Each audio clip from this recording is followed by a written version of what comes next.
The competitive 40K network presents Art of War. Art of War.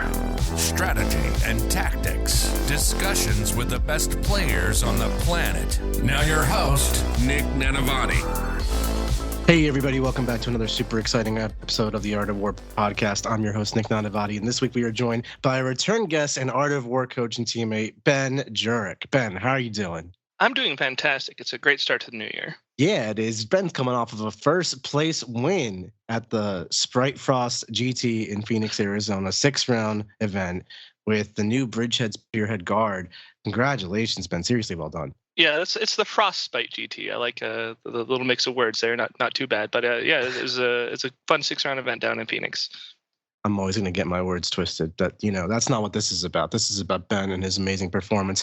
Ben is a member of Team America. He is a member of Team Art of War. He is one of the most symbolic Warhammer players I have known, of someone who's like come up from like the dredges of not doing well in tournaments to really, made something for himself out in the Warhammer 40K scene. I think a lot of people can learn from him and aspire from that type of person. So we're going to go through and we're going to talk to Ben, talk about his past year, talk about his new goals in the new year, get to know where he's at with the multiple teams he's on and all that stuff. And then, of course, we're going to talk about this brand new Astra MilitarumBridgehead list. We're going to talk about this new detachment. We're going to talk about how it's kicking ass and taking names at the tournament level. We're going to break down how it works, the secondaries, the strategy, all that good stuff. And then in part two is, of course, for our patrons. You can subscribe at patreon.com/AOW40K. That is where we're going to go through all of Ben's games, the nitty-gritty good stuff, the minutia of where he placed his models, shot his shots, played his army. And there is a lot of moving parts to Ben's army, so you're not going to want to miss that. It's also a top table competitor, so if you are interested in competing in Warhammer 40K, you're going to need to know exactly how this army operates. I implore you to sign up, patreon.com/AOW40K, and you'll get access to our amazing Discord server where you can ask Ben questions directly. It literally doesn't get better than that, folks. I will see you there. Ben, let's talk. How you doing? All right. I'm doing great. We're just vibing here, man. We got LVO next week. I get to have you over. It's gonna be fun. Oh my God, I'm so excited, dude. This is like the unspoken best parts of the Warhammer world. Like the friends you meet along the way. Like Ben, I literally just met him through going to Warhammer Turns. Now he's invited us, me, Jack, a bunch of the other dudes, people from across over in Europe. We're all having like a slumber party at Ben's house, thanks to his wife Danielle as well. And it's gonna be so awesome. Like, what are you stoked for, Ben? I'm stoked for LVO. Obviously, I'm stoked for eating food and just the social aspect of the game. Honestly, I got two people staying here that will be competing for the number 1 ITC slot with Nas and Innis. So it's gonna be a really interesting house to be in at this time. Yeah, definitely. I'm excited for it. I cannot wait to get there. So now that we've got this kind of framework for what's about to happen, let's talk about what has happened. Last year was you were on Team America, you were in the academy, you joined Team Art of War. You had a pretty successful year, and you're opening this year up with a big GT win. What happened to you over this past year? Where did this come from? This past year, I had a really good start. I had an early start of taking down a handful of events, and then during the summer we went dark for the WTC, and I put in a lot more time into practicing and prepping with the team, even as a non-starter, and going out to team practice and this and that, and really didn't pick anything back up toward the end of the year. And then I was really involved with team events with my locals out here, down the Smite Club team down in Phoenix. I was doing team events for them. I was captaining that, and I was running some T-Suns at that time and having some pretty good success with that. With the Challengers Cup, we did well there. We missed winning SoCal Open by just a handful of points. So we had a pretty successful run throughout that, and then it's just with the holidays, it's been a bit quieter. And then now I'm back up to playing singles again, and in my first singles event in a long time, I was able to take down with the new Bridgehead strike. Awesome, yeah. And I noticed last time we were tagging with you on the podcast, you were playing Eldari predominantly back in their peak and all that. And of course, since then they have definitely been nerfed 5, 6, 7 times. So naturally, you've been switching around. Did you just pick up guard recently and just grinded out games? This is a brand new detachment. It is not that old. Well, so my guard roots go back to WTC 2023 when I got conscripted by Scotland where they had lost one of their starters, and I was a coach, and I got brought on to be a starter for Scotland. So that was like my first guard taste, and I actually did really well at that event, even with having 0 reps of the army. Turns out pulling levers on indirect is something you can do, and I did well with that army then. I was like, okay, this seems like a good fit. And then on a general like Team USA, Team Art of War type deal, guard was also not really like a slot that a lot of other people filled, so I just kept it in my wheelhouse, and I played it early last year, and then my 2023 season was insane. I had, I was like, top, broke 2000 elo, top 3, blah, blah, blah. Like I did really well, and I didn't really want to set lofty goals to do better than that, because I feel like that's just going to lead to a lot of stress and heartbreak. So I just had I'm going to cruise. I'm going to do more team events. I'm going to do this type of thing. And I found the things that like made me happy and kept me motivated in the game versus something that might like lead me to more either like stress or heartbreak. Because there's no reason for me to be stressed at playing war dollies. I think that's such a great mentality too, especially like someone who can see rapid success in their 40K trajectory. You mentioned like top 3, over 2000 elo, but anybody at any level who like does really well compared to their usual self-identity within the game. And then they're like, oh my God, I won this tournament, or I cracked this top 100 or whatever it might be. And then they're like, now I got to go. I got to chase the dragon. And as someone who has attempted that feat, it is not a happy, joyous place. Like, finding the things that actually make you motivated and keep you enjoyed and engaged with the hobby in a healthy way and give you that social element while not totally consuming your thoughts in a negative way. That's the sweet spot, Ben. It sounds like you found it. Like, so that's really awesome. Yeah, I took this was with some advice from some friends and such. Is that chasing the dragon is not all it's cracked up to be. And like there's some dragons you can chase. Like you're like, oh, I did top 100 this year, I want to do top 50 next year. That's a dragon I would chase. But like I'm not chasing the dragon that's like a 0.0 some percent of the population. We're just gonna take a pass on that one and find the other things that I enjoy. So I also like got better at hobbying and this and that. So I kind of, while it's not setting myself up to do better than next year, I accepted that I didn't really want to chase that. Yeah. And as you said, the margins get so thin. Like, you play an extra 10 practice games a week to like maybe win one more game in your tournament. It's tough to follow it to the nth degree like that. So I can totally appreciate the choice. And, not only have you demonstrated that, and it sounds like you're happy, you're healthy, you're all the good things for it, but you're also winning tournaments. Like you literally just won a GT. So clearly you can have it all. Like this is really awesome stuff. So what brought you to the Bridgehead Spearhead? Is that what it's called? Bridgehead Guard? Okay. Bridgehead Strike. So what brought me here is I was on guard since September-ish timeline, September-October timeline. After all the team events done and my team no longer needed me to play T-Suns, I had been grinding my guard reps. And guard was pretty good. We got the data slate came out in December, and the data slate nerfed them in December, but like the data slate that came out earlier in the year. In the fall, where they got where tank commanders got squadron and can order themselves, and Aquilons came out and whatnot. Guard was hot. Guard was doing real good, and I was doing real bad things to people with the traditional combined regiment lists. And then Bridgehead came out, and they took something that was already using at least a little bit of and made it better, and then also while on top of nerfing the other detachment by making some things a little less good, I was like, okay, maybe Bridgehead Strike is probably where it's at. And I had a bit of a hard time finding exactly what list to find, and I'll give Nas a shout out because I'm not the only author of this list. I even messaged Nas, was like, hey, I'm struggling. You're one of the best guard players in the world. What am I doing wrong? And we workshopped on list ideas and this and that. And so this is more of his baby as far as list construction goes than mine. But he's definitely running something different than me at LVO. So we do find our small differences, but we're on close to the same thing. Awesome. So I love how you kind of sought out advice from those who are maybe more experienced than you, or more skilled than you, even at your level. Like that shows a level of humility instead of just like you're going to be the guy who figures it out. Like, no, you can learn something from someone who has more experience. That's really awesome. But then on top of that, this list is devastating. It's an absolute monster. Now, the new detachment Can we just go through what it gives you and how it all works?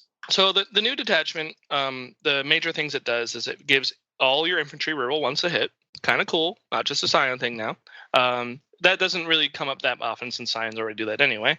But the big thing is when you arrive from reserves or disembark, you have +1 to wound. So you have all your Aquilons get +1 to wound, all your Scions get +1 to wound. When you disembark from your Taurox Prime, you get +1 to wound.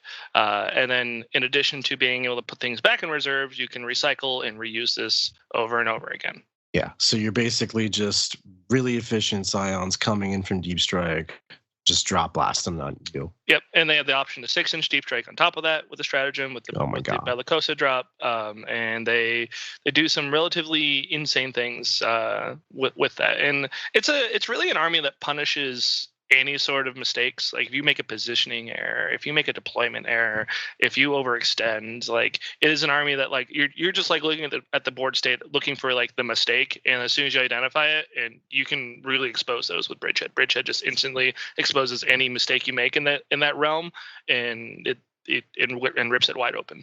Interesting. So it's a very reactive punishing type of army, which makes sense when you think about the context. It's a deep strike reserve based faction, so it's going to be reacting to where your opponent goes on the table and looking to open up holes on the board.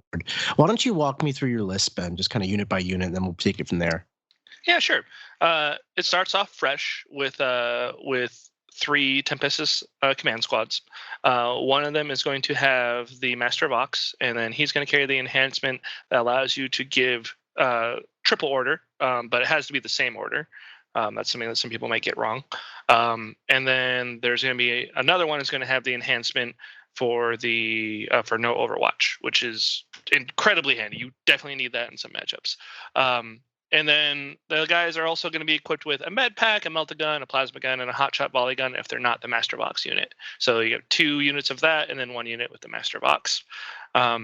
And then the primes are going to have 2 of them are going to have the command rod that allows them to get an additional order, and one of them is going to have the plasma pistol, which is also going to be the one giving out the triple order.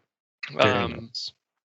And then you have 2 tank commanders, which are just good. They order themselves. They have their Demolisher cannons. They're just really good at what they do. They're kind of independent from the detachment itself. But they make people respect and not push you, and give you something to handle very large targets that are like T10 plus and a bunch of wounds. And then we got Ursula Creed. Ursula Creed gets to use her free strat a lot here, and free strat plus Vox-caster happens to grab a bit of CP throughout the game. So it's a very nice, handy little tool, and she's very welcome to be in the list. She's sometimes attached to the next group, which is a group of Cadians. She sometimes doesn't, depends if they have indirect or whatnot. Otherwise, she's just a little screening piece, and then she stands next to your uppy downy unit, and she's going to uppy downy them for free. And then I got 2 groups of CHARACTERSMilitarum Jungle Fighters. I got 4 groups of 10 Scions. They all have 2 Meltagun, 2 plasma gun, 4 hotshots, and then a plasma pistol on the Tempestors. And then we got 2 Tauroxes, which the Catachans go inside of. It gives you scouting. So you have a cheap unit with a bunch of OC that you can scout with and do actions and whatnot and push out screens and everything. You have a Taurox Prime, which your non-command squad unit goes inside of. It gives reroll wounds when it shoots something that your disembarked unit shoots at. Then we also have 10 Attilan Rough Riders. Those are horses. They have the option to either use a frag attack or a melta attack when they go. They are a bit of melee threat, a little bit of push threat, a little bit of ingress threat. You can use them in a couple of different ways. They have a lot of flexibility. And then we got 2 groups of Tempestus Aquilons, which are just 6-inch drop guys. I got them with the flamer. I like the flamer at +1 to wound. I like the option to like ingress flamer and stuff like that. And then they all have Melta Carbine, long last, and then their regular equipment of a bunch of hotshots. Very nice. So it sounds like you've got more of a ground presence than most Scion armies. I see these versions that have like just 60 Scions taken plus the Aquilons, and you have like these Taurox with Catachans in them. I find it also interesting that the Catachans go on the Taurox, not the Scions. What's the idea there? The Catachans going inside the regular Tauroxes it gives them scout. So that unit, if you choose not to like shoot something that turn after scouting, you position your tank commanders right, can just like move 15 and go do something, or move 15, disembark the guys, grab something, or the guys can get out, move block, and the Taurox can like stand behind and like do an action. Like it's your cheap early game presence without you having to put real resources on the points. So like they're the things that grab area denial. They're the things that are going out and doing secure no man's land. Because there's not really many points in the game that I ever really want to be putting a Scion on the objective that early in the game. So they're the things that handle all my early game tasks. And sometimes, due to the Taurox's ability to advance disembark, you can do some weird stuff like get Catachans beyond a corner you wouldn't expect them to get to, and like flame some scourges. Like there's some play there with how that works. Yeah, that makes a lot of sense. There, not only do you get like this fast-moving missile, the Taurox is also pretty tiny. Catachans have a lot of OC. The Taurox is kind of durable. It's a lot of different profiles, which are very good for Swiss Army knifing your early game skirmishing. Some matches you want 10 Catachans to like just objective steal. Some matches you want a Taurox to like go to an action and require a real response. So I love that counterintuitive solution to the early game you found. Because I say counterintuitive, I think you take the Taurox, it's the Scion tank, you put the Scion army in the Scion tank, and use it to deliver the troops in a different way. But you're using it in a much more creative way, I think, which is awesome. I do have one prime that does do that role, so I got one of those things. But the regular Tauroxes, they just hang out. They replaced the Chimeras. Chimeras got nerfed in the last data sheet. Data slate. I would gladly have Chimeras in their place. But at the point cost, what a Chimera costs now, a Taurox just became the obvious choice for my transport. Yeah, makes a lot of sense. So with respect to that, you've got 2 tank commanders. These are just like normal Lehman Russ tank commanders doing their thing? Yeah, they're normal Lehman Russ tank commanders doing their things. Demolisher cannons, strength 14, d6 damage. That's why they're there. Yeah. That's your hard hitting stuff. And then of course the Scions come in and also like hit super hard. But one thing I noticed is your army like across the board loses lethal hits by not being in the index attachment. And you get sustained hits on your drop turn, sure, but sustained hits doesn't punch up the same way lethal hits does, in terms of like now everything in my army is damaging tanks, no matter what it is. Instead, you have these situations where like plasma guns and Meltagun spoon most tanks on 5s. So how do you actually kill vehicles, or has that not been a big problem for you? A regular vehicle with that's like a regular 3-up hole, 3-up save, 10, 12 boom vehicle, Scions handle just fine. They'll do it in their shooting, and they're not gonna run too much trouble. Everything else, you normally need to like 6-inch deep strike in addition and throw a grenade. That usually gets that extra couple wounds you're looking for, and then otherwise you're looking for other ways to like get additional shots on it, or find the tank commander into it, or whatnot. The other thing about the tank commander I like to remind you is that it also has shoot on death. So you're presenting people like these like weird like contested shooting lane situations of, do you really want to shoot the tank commander, because it's going to shoot back, because you're going to set it up in its shorter range. You're not normally trying to be in a place where someone's going to shoot you at 36. I mean, the command squad itself, if you are T8 or less, the Overwatch itself is also just insane, because that sustained is as long as that unit is leading the unit. So their Overwatch is absolutely baller as well. Right. It can totally decimate, all kinds of things with just volume of shooting. I totally get that. If you are listening to this, it probably means you play Warhammer 40k. And if you're playing Warhammer, you need a lot of dice. Baron of Dice is where we get our dice from. They produce amazing different kinds of dice. We just recently got all kinds of different faction dice shipped to us, which we use on our stream games. But not only do they look really cool, but they're highly customizable. You can get different symbols, corners that are square, corners that are round, different shapes and sizes, different sided dice. It's all the rage. And they're customizable in color and design as well. They are so cool looking. Not only that, but they feel great to roll in your hands. I've never held dice that roll and feel this good. Not only that, but they are scientifically perfectly balanced. There are tons of case studies on people rolling thousands of dice and recording all the results that they get. And sometimes you might get a die that rolls just a few too many ones. We've all had to throw it out before.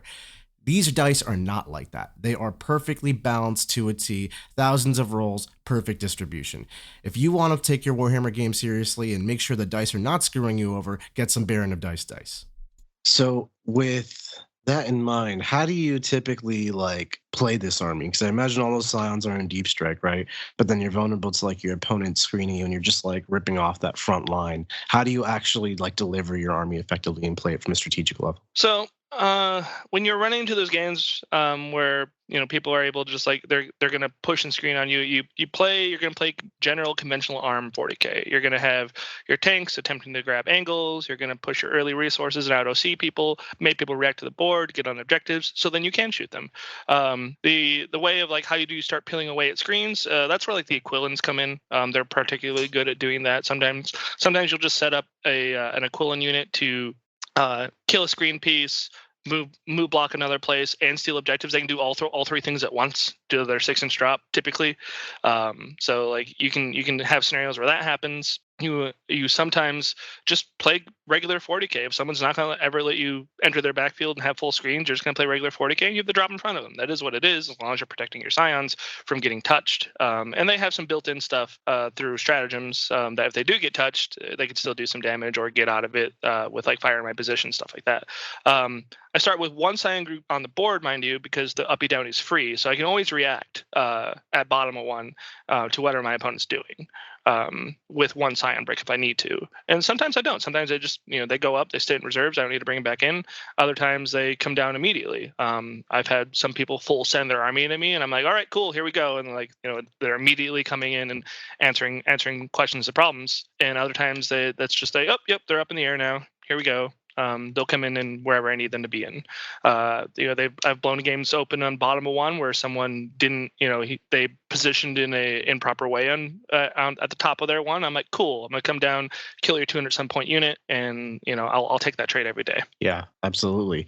Sounds like it's a very reactive force, which we kind of know, but it's got that ground elements to just play that traditional 40k matchup. Do you find though that there are things that kind of give you fits from a matchup perspective, or is this like a really good all-rounder type of army for AstraMilitarum? I asked this with context to the index because the index seemed just so all-around good. Like, why mess with perfection? So it's so the army can do things that Combined Regiment never dreamed of if your opponent allows you to.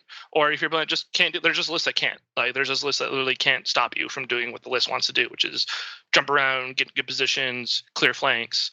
Like it's that it really punishes the people's inability to be as mobile as you. So like if someone like overextends to your natural expansion and you uppy downy over there and kill their thing, and then they have nothing to respond to the Scion unit that just popped near your own actual expansion because you kill everything that was there.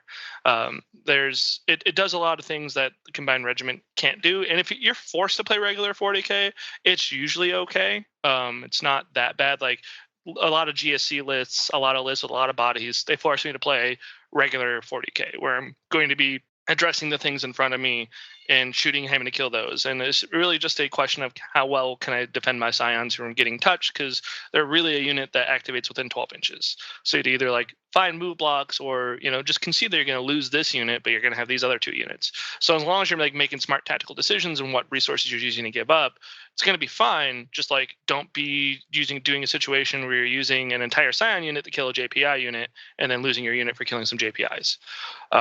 So you gotta make just smart tactical decisions, and you won't be able to play the army to its like ultimate strengths where it's like at a great advantage, but you're just playing regular 40k at that point and you just don't have lethal hits. Makes a lot of sense.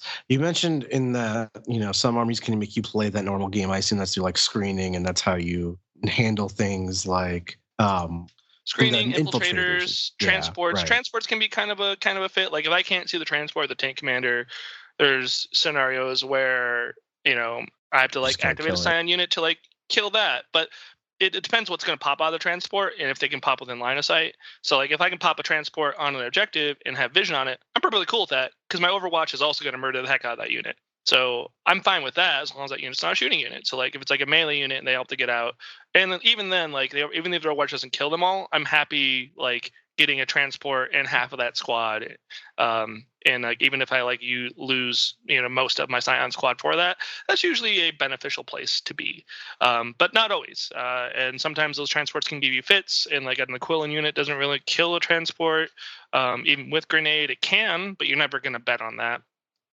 So you can end up in like weird situations where you're like, okay, well, I guess I'll just use Catachans to wrap that transport, take that out of the game for one more turn, and then go answer these questions over here. So sometimes you have to like do stuff like that when someone starts like shoving transports and pressuring you. Yep, makes a lot of sense. How do you hold primary? Your army is like still just guardsmen, right? Like, how do you actually retain control of an objective through your opponent's turn? You're usually able to clear a flank relatively easy and give yourself a clear place, whether it be the natural expansion, it's usually the natural expansion, or their natural expansion based on how many units they push. Like if someone gives you like a weak response to a flank, that's where the Scions shine. And you're just like, okay, you're not going to have any units on this side of the board. And now like I can either have one Taurox or Ursula, or, or I can have my Cadians run up because they're going to sticky my home. I have and do that, or like my Taurox Prime is going to move up, stand on the objectives, then the guys will get out and then shoot at things on other objectives.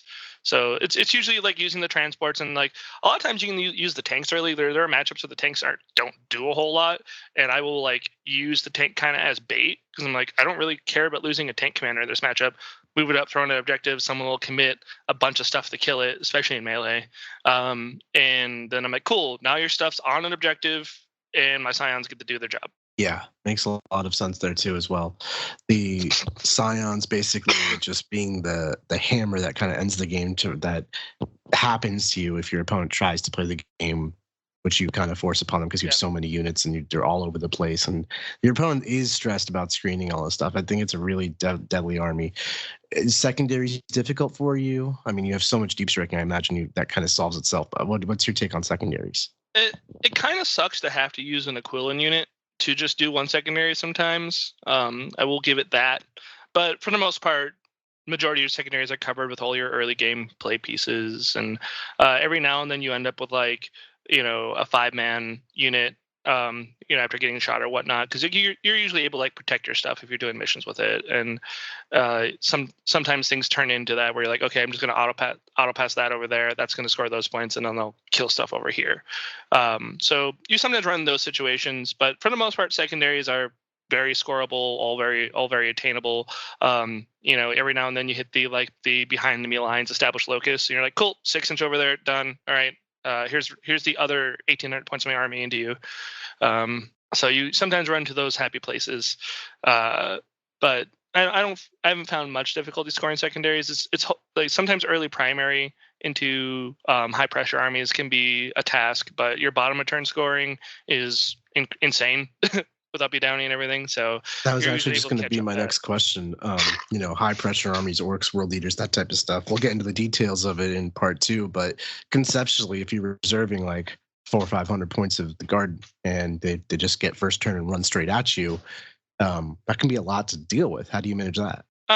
So you just kind of let them have it for the most part. You're like, okay, please stand on the objectives, and then you'll catch up later.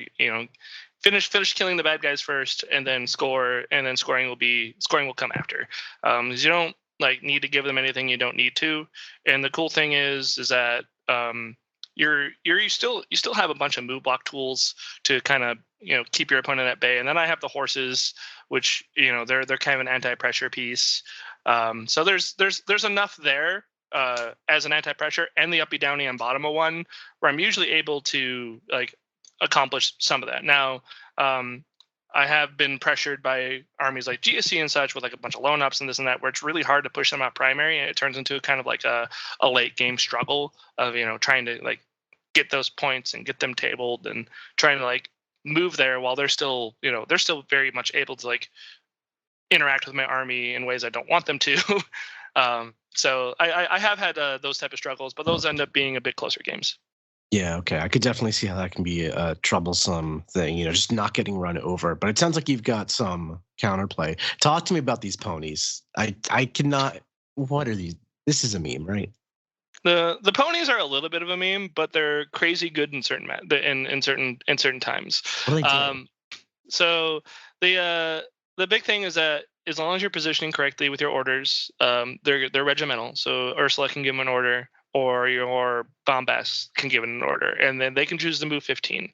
And there are other times where like if they get like a move 15 order, and another commander can come in, and either you can do like the additional order, whichever. You can fix bayonets if you really want to. I don't usually do, but you can, and make them hit on 2s. And they have the choice to either do like a frag shot, which 10d6 frag attacks with Lance at strength 4 clears the majority of like those annoying, pitiful screens. Or you can do the Lance side of it with the Melta at strength 9, neg 4, and this is what you're using to like pick up that transport or pick up the stuff that comes out of the transport. Their favorite targets are like your bulky Space Marine bodies or like Outriders even. They pick up a group of Outriders. Now, that's not a beneficial trade. Outriders are 80 points, they're 120. But this is 120 points that like demands to be answered. And in the shooting matchups, you reserve them, and you just like it's just a big ingress threat. Because if someone, while trying to like screen you all out, mispositions and you just like drop horses, those horses will trade into any shooting piece you need it to. They're perfectly fine at killing NDKs or holes or whatnot, because at neg 4 it's just cool. I'm gonna do 5-6 d6 damage to you. Goodbye. Yeah, absolutely. I mean, they do hit really hard, but every single dude having, is it 1 attack or 2 attacks with the Melta? One attack with the Melta. Okay, so still not that many attacks, but every single one hurts. Like you said, they're good for picking up those Space Marines and demand an answer. They can punch up and like wreck a tank. I see it. 120 for 10 of the dudes is not bad. They're 2 wounds each. Yeah, they're my Storm Hostile guys. They're actually weirdly hard to like kill if they have take cover. With a 3 of armor save, they're like really hard to move because they're Space Marines at that point. So they do quite a bit. They're annoying. They jam stuff up. They make people not want to push into them. Obviously, they're more the flex piece of their tool. You can definitely, if you have different things you're trying to do, you can definitely cut them. I've seen them in lists and out of lists. I like my horsies. I'm going to keep them in for LVO, but I think in later iterations you may see the horsies disappear for something else. Oh no, not the horsies disappearing. It's like real life. So Ben, I got a couple more questions before we head on off to part 2.